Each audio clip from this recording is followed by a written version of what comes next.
Hello everybody and welcome to our presentation. This is Maimouna Al-Abri with my supportive supervisor Dr. Nada Dabbagh. We are presenting our presentation titled The Pedagogical Impact of Integrating Open Education Resources in a College Course. I will start my presentation with the statement of the problem, the purpose of this study and the research method, the research questions, and then I will focus on the local impact evaluation phase and its results, its summary of finding, and then the implication, limitation, and finally, the future research. In the literature regarding OER adoption in education, there is an agreement on that there is a lack of scientific evidence regarding the effectiveness of OER in teaching and learning contexts. The literature review shows that this evidence scarcity lowers the perception of OER in higher education and limits the awareness of the goals of OER and Creative Commons license among faculty and students in these institutions. These limitations have discouraged the widespread adoption of OER across higher education institutions. Nowadays, the primary concern about the OER use in teaching and learning is that these open and free resources are used to merely promote open access to knowledge. In fact, OER have been used similar to using traditional textbook. And so it's critical to shifting the focus from considering OER as merely open content to considering it as open education practice. And that will lead to enhancing and improve the use of OER beyond accessibility. Therefore, it's imperative to move to the next phase in the use of OER, so there is a need for formal guidelines for faculty to support the shift from OER to open educational practices, and it's critical to explore the design principles that can support the use of OER from merely resources to open educational practices in courses at the higher education level. Recently, the effectiveness of OER in teaching and learning has become a controversial topic among educators, experts, and OER advocates. The argument in the OER movement resides on that the focus of the OER movement over the past 17 years was to provide open access to content, no matter where they live, what they look like. Thus, the principal goals of the OER movement have not yet been reached. There is an argument that OER can contribute to continuous improvement in teaching and learning. Also, OER has emerged as a powerful innovation, but its future in higher education is still uncertain. It is still not common in teaching approaches. OER is still a new approach that has yet to be implemented in higher education, and it's believed that OER have promising future in advancing the quality of education. However, to date, only a limited number of OER benefits have been discovered. Other potential capabilities of OER, particularly in teaching and learning, besides the sharing of knowledge and reducing the cost of textbooks, have been continually debated, but not yet empirically tested. And the progress of OER movement is slow in general, and the adoption of OER is minimal due to some challenges, such as the insufficient quality of OER and deficiencies in remixing and repurposing OER. That is the focus of OER since its emergence has been on disseminating OER to be used in its original form, which results in its low quality. Thus, there is a need to shift the next phase to improve the use of OER from merely its use as resources to effective integration in teaching and learning practices. In addition, OER has pedagogical benefits, which is unknown at this point. One consistent message among educators and practitioners is that the goals of effective teaching and learning should drive OER adoption. So there is a need to explore how can faculty engage in innovative pedagogical practices to improve the use of OER from merely resources to open educational practice. And finally, there is a lack of evidence regarding the impact of OER in teaching and learning. and to encourage the adoption of OER across higher education institutions.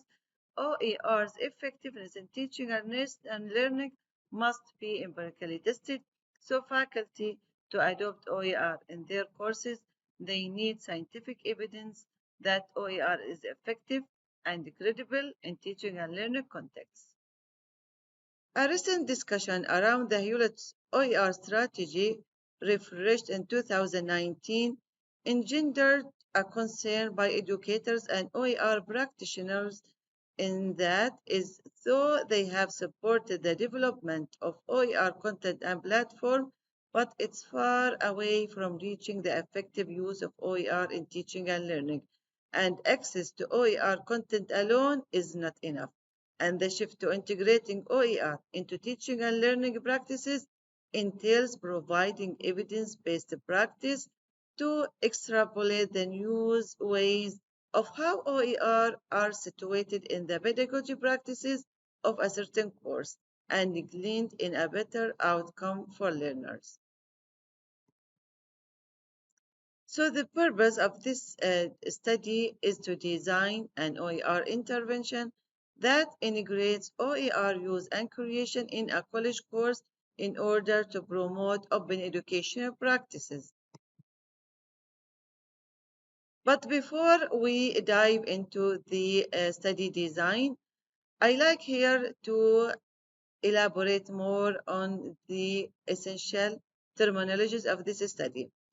Open educational practices is the practices which support the reuse and production of OER through institutional policies, and it promotes innovative pedagogical models, respect and empower learners as co-producers on their lifelong learning path. Another terminology which is related to open educational practices is open pedagogy. Open pedagogy, defined as the set of teaching and learning practices only possible or practical when users have permission to engage in the 5R activities. The 5R activities are the permission of retain, reuse, revise, remix, and redistribute open educational resources. The products of open pedagogy are students' creation of content that are openly licensed and can be published outside the limits of the classroom in a way that has an impact on the greater community. From this spirit, the advocate herein is to eliminate the disposable assignments that have no further value for students after the course completion. These ideas sponsor the concept of renewable assignments development, which defined as an artifact that has personal meaning to students and is shared publicly under the Open Creative Commons license. Consequently, the discussion around open pedagogy resulted in embracing the concept of renewable assignment to engage learners in the construction of knowledge and established the students created OER approach in which students are not just consumers of content but active and visible participants in the construction of knowledge. The research method that we adopted for this study is the design-based research framework, which is the systematic but flexible methodology that aims to improve educational practices through iterative analysis, design, development, and implementation. And it's based on collaboration among researchers and practitioners in real-world settings to lead to contextually sensitive design principles and theories. We adopted the integrative learning design framework to carry out this design-based research study.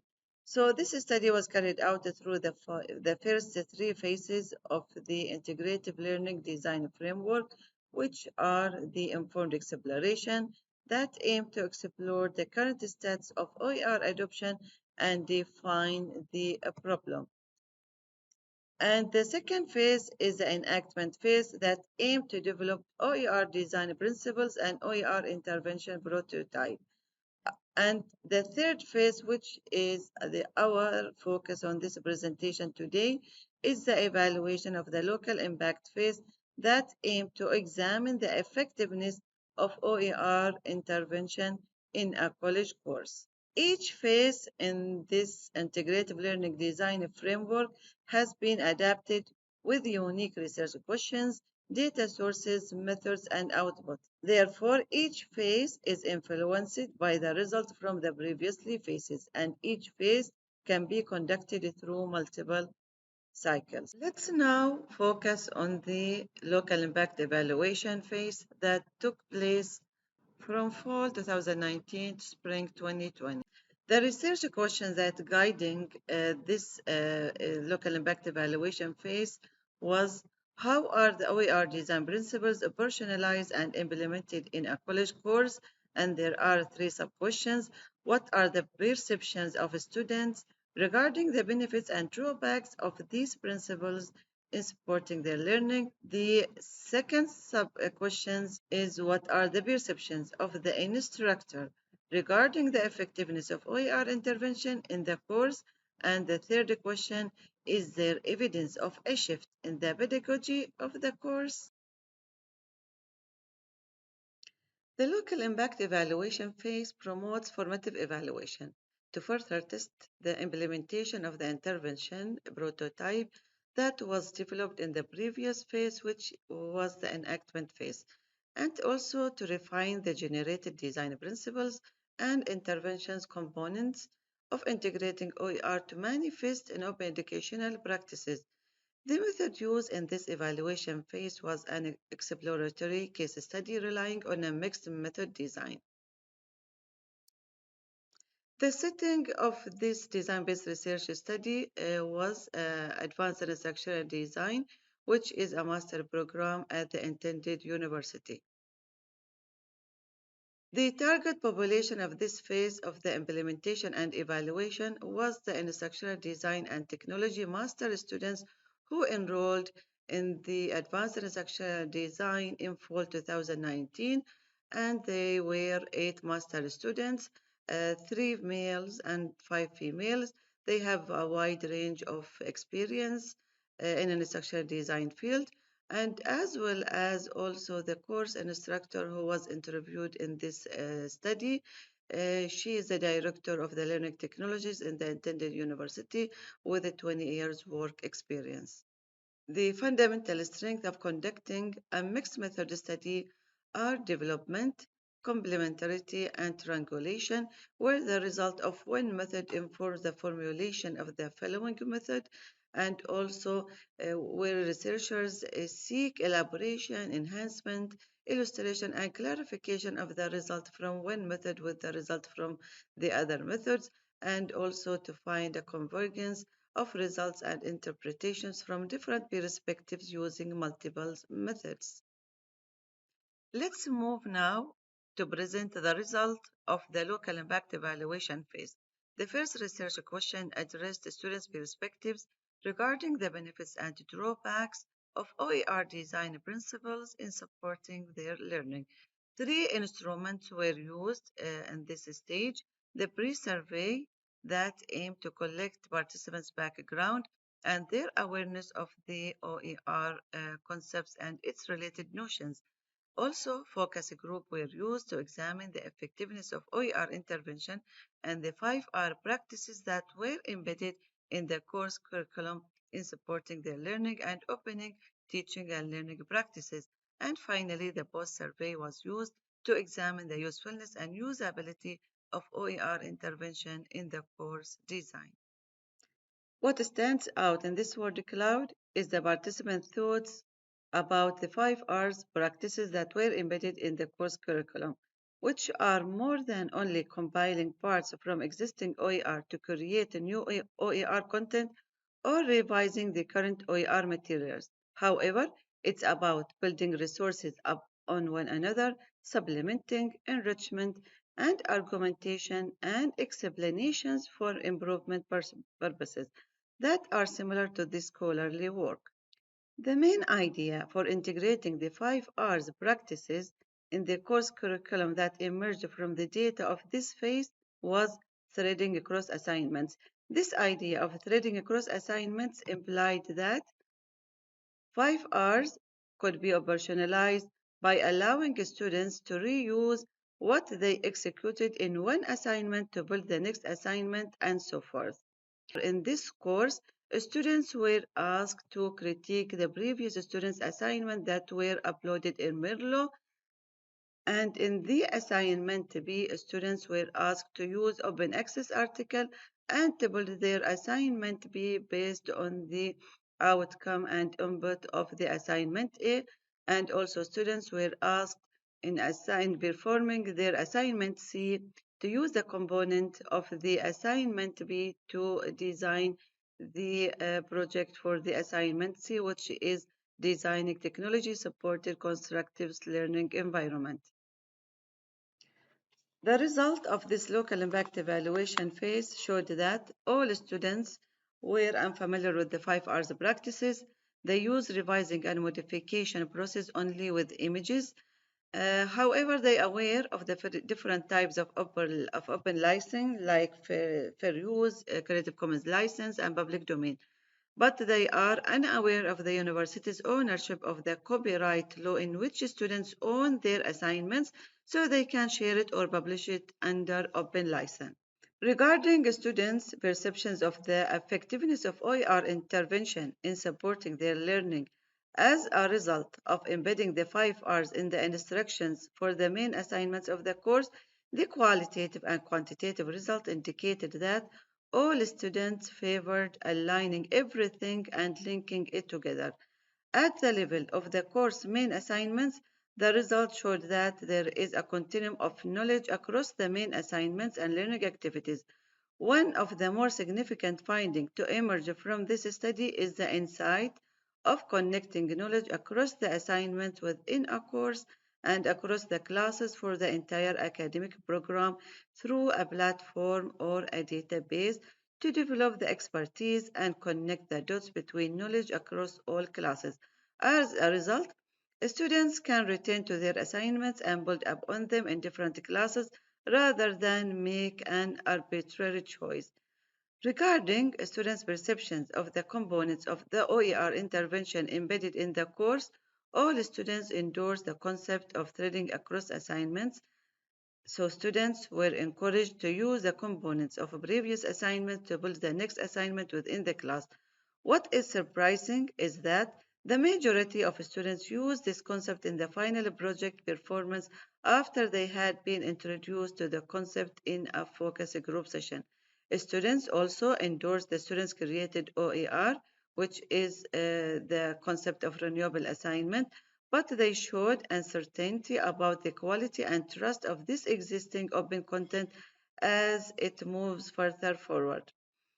Also, critiquing previous students' renewable assignments in Merlot, a student found that was very helpful to look at examples of assignments on the other side. And the intention of the 5 R's practices to students is on revising more than remixing and reusing. Also, students expressed that the ultimate goal of repurposing open content is to build on existing data and to explain what's new about what they are building. Also, the data revealed that sharing and reusing OER content would be more practical with teaching resources to build up on them or to repurpose them rather than sharing and reusing only students' work. One student stated that I use my final project from another course to inspire my final project for this course. Regarding students' perceptions of the usefulness and usability of the OER intervention, the results showed that the instructions related to OER intervention were easy to follow, clear, and straightforward. OER intervention also enhanced students' awareness of OER. Surprisingly, the majority of students wanted to publish their assignment under an open license, and they stated that they like to publish solid and perfect work, and only few students wanted to keep their work private. In addition, the benefits students will get out from engaging in the usage and creation of OER are not clear yet, so students were uncertain of any other benefits they would get from engaging in the 5 R's practices in the creation and usage of OER content. The instructor perspectives addressed the second sub-question regarding the effectiveness of OER intervention in the course design. The result of the effectiveness of OER intervention in the course design based on instructors' perceptions showed that integrating OER in the advanced instructional design did not contribute to a change in the current pedagogy of the course, but it contributes to a change in the main assignments, instructions, and guidelines in terms of the way the students conducted their assignments. The instructor embraced the critiquing and commenting activities in Merlo because it helped students to not only use OER renewable assignments as exemplary examples, rather, it made students understand what this assignment is about and allowed them to provide comments to the original author to improve their assignments. In addition, one of the significant findings to emerge from this study is the need to build a database or a digital repository within the organization to host all students' assignments and make them easily available for instructors to look at for all classes assignments in a single place, not necessarily to use for OER content with a Creative Commons license. The instructor also questioned the benefits students get from engaging in revising OER, which are still unclear. The instructor supported a student's idea on sharing teaching resources under Creative Commons license. Thus, the current data also highlight the importance of establishing an open database or a repository to create connected communities among professors in different fields to share ideas about teaching and learning practices. The artifact analysis was the main source addressed the third section in the research question. It captured the change in the course structure after embedding OER intervention in the course design. The analysis of the advanced instructional design course structure in Blackboard LMS showed that comparing the data result of the course structure before embedding OER in the course and after, it can see that the structure and the pedagogy of the course have not changed after embedding the OER intervention in the course curriculum. A change has occurred only to the instructions and guidelines of the instructions of the main assignment. The design principles that were refined based on the data obtained from the local impact evaluation phase produced 9 design principles for integrating OER usage and creation in the course curriculum that can be used as a heuristic guidelines by faculty to design or redesign their course with OER integration.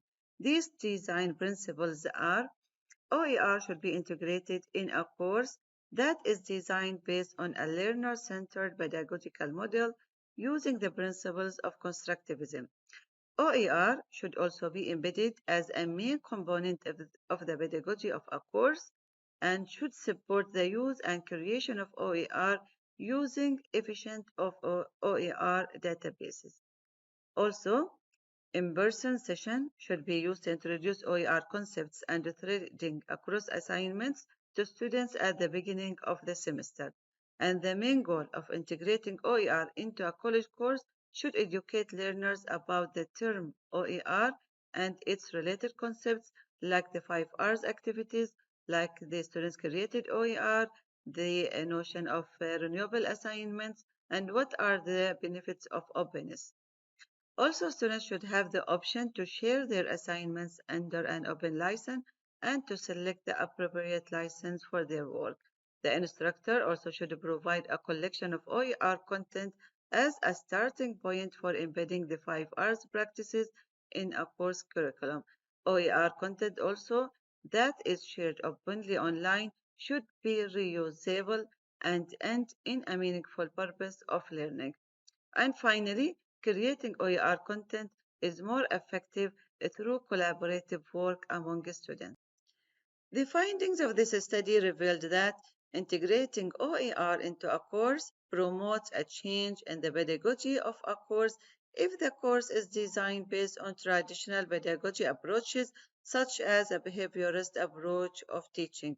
And also, the finding of this study encouraged instructors to reflect on the pedagogy of the course and innovate in new teaching techniques that lead to enhance students' learning. And also, students were encouraged to reflect on the trajectory of the course and also on the curriculum of the course. In addition, the finding of this study revealed that and strengthened the idea of sharing teaching resources under an open license alongside with sharing students' assignments.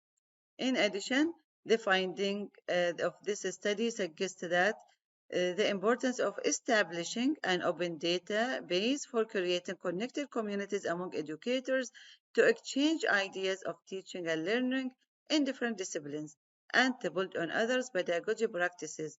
Moreover, building a database that compiles all students' assignments for all classes for the entire instructional design program would encourage students to build on their previous projects and enable instructors to look at all students' best examples of assignments in one place.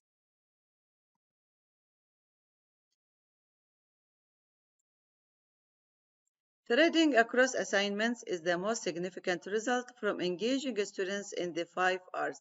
The findings of this study suggest that the idea of threading across assignments could influence course pedagogy and support students to build on their assignments and projects across all classes and practice the 5 Rs. Consequently, students will gain a better understanding of the course content and apply their understanding to the various assignments and projects in the program, in which students will be able to connect between theory and design.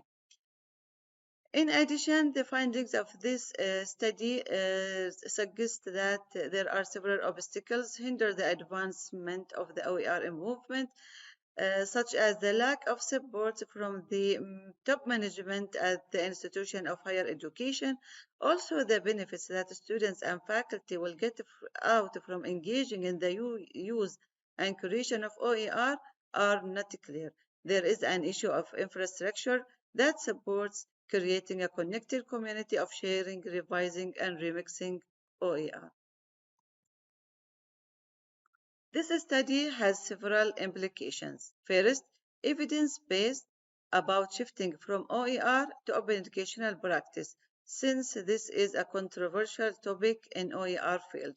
Whether OER can change current pedagogy of a course or innovating in new approaches of teaching and learning practices.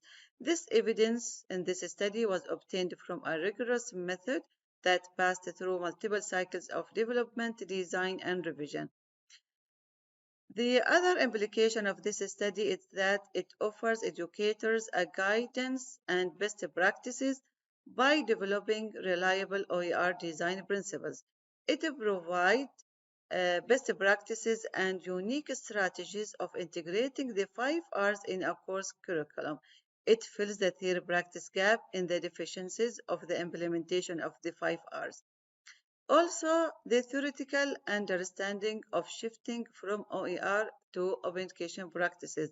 The evidence obtained from this study sheds light on the pedagogy approaches that are compatible for integrating OER beyond only providing access to open content and free materials, which are the learner-centered pedagogical models using constructive approaches of teaching that are confirmed through this study. Also, the organization or faculty who want to infuse OER use and creation into their course, they must shift their courses to learner-centric by designing a constructivist learning environment and design accordingly the related assignments and activities of the course for the targeted users.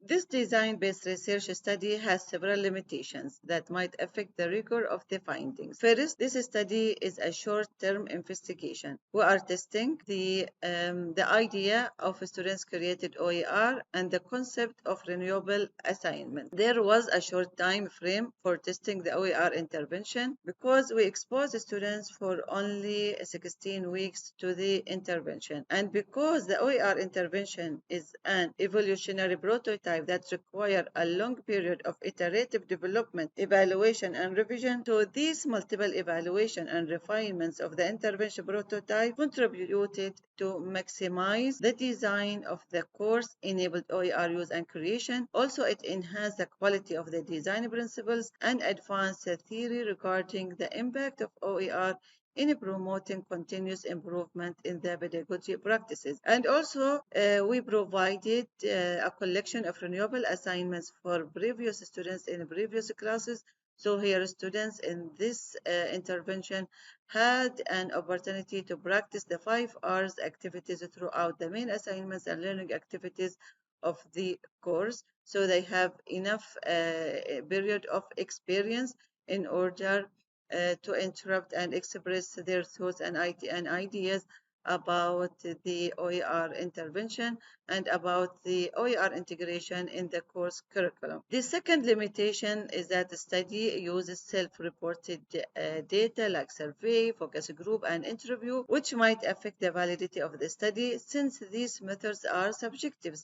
However, the formative evaluation was conducted to reveal participant thoughts and attitudes toward the design principles in supporting the integration of OER at a high level of openness in teaching and learning practices, and they expressed their perceptions according to their own experience with the intervention in the real-world setting, which was the advanced instructional design.